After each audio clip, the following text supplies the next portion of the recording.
नमस्कार दोस्तों, स्वागत है आप सभी का हमारे यूट्यूब चैनल में। दोस्तों आज मैं आपको एक बहुत ही अच्छी टिप्स बता रही हूँ जिससे हमारी ब्लाउज की आगे की पट्टी और शोल्डर कभी नहीं गिरेंगे। तो चलिए कटिंग शुरू करते हैं। सिंपल बेल्ट ब्लाउज और छोटे साइज़ का बेल्ट ब्लाउज बनाने के लिए सबसे पहले लेंगे हम लाइनिंग का फैब्रिक और अस्तर के फैब्रिक को धो लेते हैं और इसको आयरन कर लेते हैं। और ये जो आप देख सकते हो ये है डबल फोल्ड के अंदर, डबल में है, इसको डबल से फोल्ड कर लेते हैं। इसके बाद हम इसकी बराबर में ड्रॉ करेंगे। देखिए कई बार क्या होता है, ब्लाउज बिगड़ जाते हैं, आगे से भी शेप सही नहीं होता है और उसका पूरा ब्लाउज का जो शेप है बिल्कुल सही नहीं होता है। इसके कारण होते हैं कि हम नॉर्मल सीधी कटिंग कर लेते हैं। नॉर्मल सीधी कटिंग नहीं करना होता है, इस तरह से आपको एक बॉक्स बनाना होता है जिससे कि प्रॉपर कटिंग होती है, जिससे कि प्रॉपर मार्किंग होती है, तो आपका ब्लाउज जो है वो सही बनेगा। तो देखिए इस तरह से आपको नीचे से और इस तरह से आपको ऊपर तक एक लाइन ड्रॉ करनी है। तो आज के हमारे ब्लाउज का जो नाप है वो है 30 चेस्ट का। हम बना रहे हैं आज 30 चेस्ट का ब्लाउज। सबसे पहले हम अपनी लंबाई पे ड्रॉ करेंगे, जो ब्लाउज की लेंथ होती है वो करेंगे। जैसे मुझे यहाँ पे 13 इंच तैयार रखना है, 13 इंच तैयार रखना है, तो मैं इसके लिए आगे के पार्ट्स के लिए ले रही हूँ इसके अंदर 1.5 इंच एक्स्ट्रा, तो 14 प्लस हाफ हो गया है। तो यहाँ पे हमने 14 प्लस हाफ पे एक पॉइंट लगा दिया है 14.5 इंच पे। अब यहाँ पे हम सबसे पहले शोल्डर के लिए मार्क करेंगे। शोल्डर की मार्क के लिए आपको यहाँ से 5 इंच लेना होगा, तो ये मैंने 5 इंच पे पॉइंट लगा दिया है, ठीक है। इसके बाद हम दूसरा पॉइंट लगाएंगे आर्म होल के लिए, ये हो गया 5.5 का पॉइंट। और नेक के लिए भी हम लगाएंगे यहाँ पे 5.5 का पॉइंट, ठीक है। तीसरा पॉइंट होगा हमारा बेल्ट की कटिंग का। बेल्ट की कटिंग करेंगे हम। देखिए यहाँ पे साइज कितना था, 30 चेस्ट है और कमर है 26, तो यहाँ पे उसका थर्ड भाग आता है 10 इंच। ये मैंने 10 इंच पे पॉइंट लगाया। और इसकी सिम के लिए हम जो हमने 1.5 इंच एक्स्ट्रा लिया था, तो उसमें सिम के लिए थोड़ा सा एक्स्ट्रा ले लेते। तो ये हो गया ऊपर का सिम का, ये तो है चेस्ट का थर्ड भाग और ये है सिम का एक्स्ट्रा। अब ये सिम का जो एक्स्ट्रा है ना, यहाँ पे एक सीधी लाइन ड्रॉ कर देते हैं। अब आपको क्या करना है, देखिए अब जो मेन पॉइंट मैं आपको बता रही हूँ उसको आपको थोड़ा ध्यान से देखना है। यहाँ से ये जो पॉइंट होता है बेल्ट की कटिंग का, यहाँ से लेकर के आपको यहाँ एक अंदर लेना है 1/4 इंच का अंदर पॉइंट लेकर के आपको इसको ऐसे मिलाना है, इस तरह से तिरछा इस पॉइंट में, ठीक है। इसके बाद आपको इसको भी ऊपर तक 1/2 इंच मिलाना है। यहाँ पे हम लगाएंगे पॉइंट कितना, यहाँ पे लगाते हैं आप नेक लाइन पे, तो आपको लगाना होगा सिर्फ 1/4 इंच, और ऊपर में लगाते हैं सीधा डायरेक्ट हम यहाँ पे लेंगे 1/2 इंच, तो 1/2 इंच का एक पॉइंट लेंगे। देखिए यहाँ पे ये होता है 1/2 इंच का पॉइंट, और इस पॉइंट्स को आपको यहाँ पे मिलाना है। कैसे मिलाना है, देखिए यहाँ पे। अब आपका ब्लाउज ना तो कभी गले से गिरेगा और ना ही कभी आपके ब्लाउज में कोई भी समस्या आएगी। तो इस तरह से जो 1/2 इंच का पॉइंट है आपको उसको इस तरह से नीचे जो हमारी ये जो बेल्ट की कटिंग करते हैं यहाँ पे इस सेंटर पे मिला देना है। इस पॉइंट को भी आपको इस सेंटर में मिलाना है और इस पॉइंट को भी आपको इस सेंटर में मिलाना है। अब ये जो हमारे शोल्डर जो रहते हैं ना, वो एक्चुअल में शोल्डर हमने लिए हैं, यानी 4.5 इंच हमने शोल्डर लिए हैं। अब 4.5 इंच शोल्डर को हमें सीधा इस तरह से मार्क कर लेना है। अगर आप इस तरह से कटिंग करेंगे, जिन लोगों के जो गला गिरने की संभावना है कभी भी नहीं रहेगी, कोई भी चांस नहीं रहेगा। यहाँ पे हम आर्म होल की ड्रॉ करेंगे और यहाँ पे हम नेक की ड्रॉ करेंगे। ये हो गया नेक की ड्रॉ का पॉइंट, ठीक है। अब आपको नेक की चौड़ाई कितनी रखनी है, यहाँ पे आप देखिए मैं ले रही हूँ यहाँ पे 2.25 इंच। अब इस तरह से यहाँ से हम नेक की ड्रॉ करेंगे। ये हो गया हमारा नेक की ड्रॉ, आगे का नेक। और यहाँ पे हम लेंगे 1.25 इंच के लिए छोटा सा कर्व लगाएंगे और इसको इस तरह से गोलाई लगा देंगे। ये हो गई है गोलाई। अब ये जो लाइन है ना, यहाँ से ये जो लाइन, ये पॉइंट है, क्योंकि ये पॉइंट हम निकाल देंगे, कट कर देंगे। ये जब हम पार्ट्स कटिंग करेंगे तो यहाँ से हम इसकी कटिंग करेंगे, ये वाली लाइन हम कटिंग करेंगे। तो यहाँ से हम चेस्ट की मेजर करेंगे 8 इंच पे, सॉरी 7.5 इंच पे, क्योंकि 30 है ना, तो 30 के चौथा भाग हो गया 7.5 इंच। आधा इंच एक्स्ट्रा लेंगे 8 इंच। आधा इंच एक्स्ट्रा क्यों लेंगे भाई? इसलिए लेंगे कि जो बीच में हम टक्स लगाएंगे ना आर्म होल में, उसके लिए लेंगे, ठीक है। उसके बाद जितना भी आपको मार्जिन लेना वो ले लीजिए। तो यहाँ पे मैंने लिया है 1.5 इंच का मार्जिन। तो ये हमारा फिटिंग का पॉइंट, ये है मार्जिन का पॉइंट। अब चलते हैं कमर में। कमर है 26, इसका 4th पार्ट ले लिया मैंने। 26 का 4th पार्ट होता है 6.5 इंच। 1/4 इंच एक्स्ट्रा लेंगे, 6.25 इंच पे पॉइंट लगा देंगे। और उसके बाद ऊपर जितना मार्जिन लिया 1.5 इंच का, उतना ही मार्जिन लगा देंगे। अब इस लाइन को हमें सीधा कर लेना है, जो हमारी नीचे की जो बेल्ट की है, क्रॉस पट्टी की है, उस लाइन को हमें सीधा करना है। अब आपको इस लाइन को इसके अंदर ऐसे मिला देना है, फिटिंग लाइन को, फिटिंग पॉइंट को फिटिंग में। और अब आपको मार्जिन पॉइंट को भी इस तरह से मिला देना है मार्जिन पॉइंट में। ये हो गया है ड्रॉ ब्लाउज के आगे के पार्ट्स का। अब यहाँ पे आपको हल्की सी गोलाई लगा देनी है। अब मैं आपको बताऊंगी टक्स यहाँ पे लेते हैं चेस्ट का 10वां भाग प्लस 1/4 इंच, ये हो गया 3.25 इंच पे। ये हम पहली डाट लगाएंगे। दूसरी डाट लगाएंगे हम यहाँ से 2 इंच पे, ये यहाँ पे हमारी दूसरी डाट होगी। तीसरी डाट लगाएंगे मार्जिन साइड से 2 इंच पे।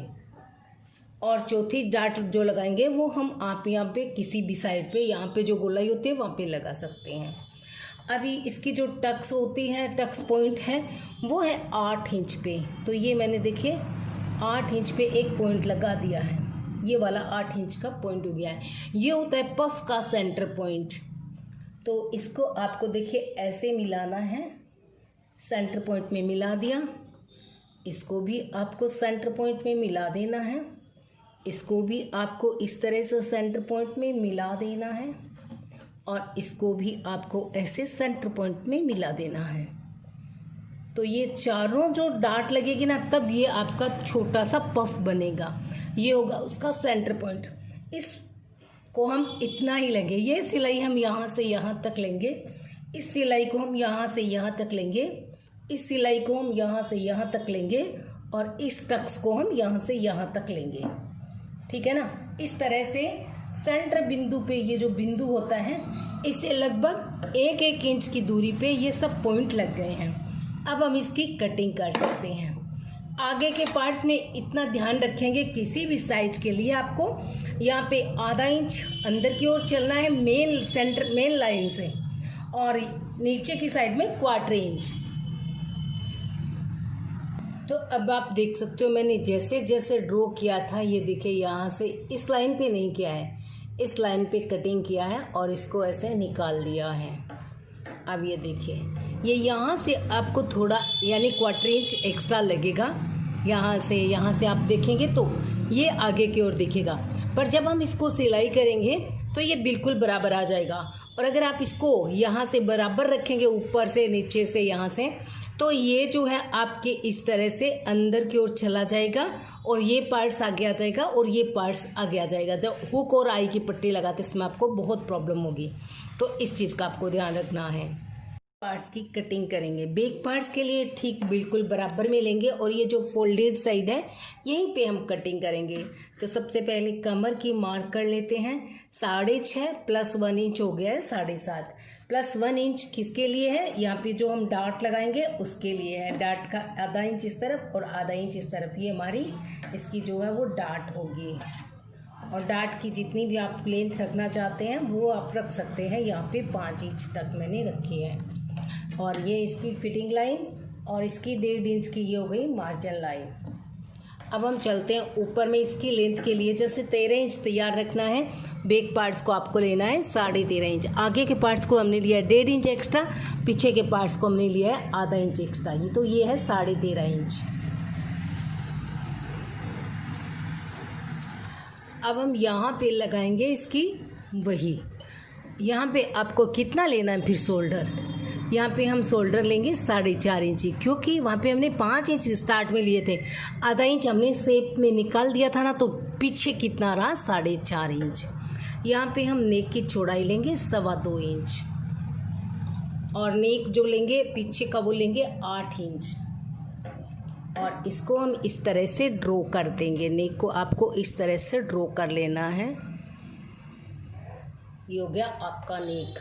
अब यहाँ पे आपको फिर से 4.5 पे एक पॉइंट लगा करके और जितना हमने पीछे का लिया था उतना ही यहाँ पे हम जो आगे के पार्ट्स में आर्मोल लिया था उतना ही हम यहाँ पे लेंगे 5.5 इंच पे और फिर हम इसको ले लेंगे 7.5 इंच पे। इस पे हम कुछ भी एक्स्ट्रा नहीं लेंगे क्योंकि इसमें हमें कोई भी डार्ट नहीं लगानी है बैक साइड के लिए।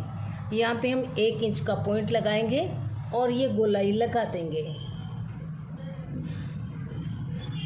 और अब इस पॉइंट को इस पॉइंट में मिलाएंगे इस तरह से और फिर 1.5 इंच एक्स्ट्रा लेकर के और इस पॉइंट को आपको 1.5 इंच के मार्जिन में इस तरह से मिला देना है। अब आप इस बैक पार्ट को भी कट कर सकते हैं, बैक पार्ट्स भी तैयार हैं। अब हम बाजू की कटिंग कर लेते हैं। बाजू के लिए कपड़े को आप देख सकते हैं यहाँ पे 4 फोल्ड में फोल्ड किया, ये 2 फोल्ड नीचे है, तो 4 फोल्ड में इस तरह से फोल्ड कर लें। अब बाजू मुझे तैयार चाहिए 4 इंच की, तो यहाँ पे मैं ले लूँगी 5 इंच की। आधा इंच ऊपर की सिलाई में, आधा इंच नीचे की सिलाई में। यहाँ से हम नीचे लेंगे 3.25 इंच पे एक पॉइंट लगाएंगे और यहाँ पे हम आर्म होल लेंगे। आर्म होल लेंगे हम जो हमने आर्म होल की लेंथ ली थी +1 इंच, आर्म होल की लेंथ ली थी 5.5 + 1 6.5 इंच पे मैंने पॉइंट लगा दिया है। अब इस पॉइंट्स को आपको इस तरह से मिलाना है ऊपर की जो लेंथ होती है ना उसके अंदर और इस तरह से एक लाइन ड्रॉ कर लेनी है। अब इसका आपको हाफ कर लेना है, जैसे यहाँ से यहाँ पे हाफ किया तो ये सेंटर बन गया, ये वाला इसका सेंटर हो गया है। यहाँ से आपको आधा इंच नीचे की तरफ इस तरह से गोलाई लगानी है, ये नीचे की गोलाई हो गई है।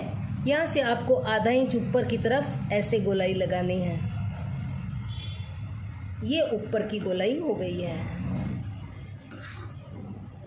अब यहाँ पे हम चलते हैं बॉटम्स के लिए। बॉटम्स है 10 इंच, तो यहाँ पे हम 5 इंच पे पॉइंट लगा देते हैं और इस पॉइंट्स को आपको इसमें मिलाना है। ये हो गया। अब आपको जितना मार्जिन आपने ब्लाउज में रखा था 1.5 इंच, इतना ही इसके अंदर रख लेते हैं, तो ये हो गया 1.5 इंच का मार्जिन। इसको आपको इस तरह से करके और इस लाइन को ऐसे सीधा आगे तक बढ़ा देना है। तो ये हो गई हमारी बाजू का कटिंग। अब जैसे हमने ड्रॉ किया है वैसे ही देखिए यहाँ पे ये जो पॉइंट है ना, आपको इस तरह से इसको थोड़ा थोड़ा करके ऐसे सीधा कर लेना है। तो यहाँ पे मैंने इसको सीधा कर लिया है। अब जो एक्स्ट्रा पार्ट्स उसको कट कर देते हैं। अब इसको 2 पार्ट्स लेते हैं, 2 पार्ट्स को ऐसे ही छोड़ देंगे बैक के लिए। जो आगे का है उस पर हम इस तरह से कटिंग कर देंगे, तो ये शेप सिर्फ आगे के 2 साइड पे लगाना है। अब हम इसको थोड़ा सा शेप जो है गोलाई दे देंगे इस तरह से। ये हो गई है हमारी बाजू की कटिंग। हल्का सा इसको और शेप लगाएंगे। ये हो गई है हमारी बाजू की कटिंग। ये हो गया हमारा बाजू का जो है सेंटर पॉइंट और आगे से ये अटैच है, तो इसको हम अलग अलग कर लेते हैं। तो इस तरह से हमने आपको ब्लाउज को पूरा कट करना बता दिया है। अब आप इसको जो मेन फैब्रिक है उस पर कट करेंगे इसके ऊपर और उसके बाद आप इसकी सिलाई कर लेंगे। नॉर्मली जो बेल्ट के ब्लाउज की सिलाई है उसके मैं आपको नीचे लिंक दे रही हूँ, उसको देख करके आप उसको सिल सकते हैं। वीडियो पसंद आई हो तो प्लीज़ लाइक कीजिएगा। और जो मैंने आपको मेन बताई है, मेन जो टच पॉइंट की ये वाली कटिंग बताई है, इसका आपको ध्यान रखना है कि यहाँ से आपको ये साइड थोड़ा आगे की ओर रहना चाहिए। इस साइड को हमने इस तरह से तिरछा करके ऊपर तक आधा इंच कम किया था ऊपर तक, और नीचे की जो क्रॉस पट्टी है उसमें हमने 1/4 इंच इस तरह से कम किया था। जो हमारी ये वाली क्रॉस पट्टी है इसको हमने नीचे यहाँ से और 1/4 इंच कम किया था और यहाँ से ये 1/4 इंच आगे है। तो जब हम सिलाई करेंगे तो बिल्कुल से परफेक्ट होगी, ये सिलाई अंदर की ओर नहीं जाएगी, ये पार्ट बिल्कुल बराबर में रहेगा। तो मैं आपको इसकी एक सिलाई भी बता दूंगी, सिलाई होने के बाद दिखाऊंगी अभी कि कैसे ये रहता है। और इसके बाद जो आप सिलाई है वो आप नीचे वीडियो में देख सकते हैं। अब आप ऐसे भी देख सकते हो, देखिए ये साइड थोड़ा सा आगे है और ये साइड भी थोड़ा पीछे और ये भी पीछे है, पर सिलने के बाद ये एकदम से सीधी स्ट्रेट हो जाएगी। तो अब देखिए मैंने इसकी स्टिचिंग कर लिया, ये 4 डाट लगा दिए हैं। अब मैं आपको इसका जो आगे का पार्ट है वो दिखाती हूँ, 4 डाट लगाने के बाद कैसे होता है। ये जो सिलाई निकाली ना और यहाँ से हमने 1/4 इंच कम लिया हुआ था, तो अब जैसे ही हम इसको इस तरह से करते हैं ये बिल्कुल सही आती है। और जो ये एक्स्ट्रा इसकी स्टिचिंग है या जो पार्ट्स है उसको हम यहाँ से कट करके बराबर कर लेते हैं। ये देखिए अब आप इसको देख सकते हैं, ये बिल्कुल से सीधी रहेगी आपकी।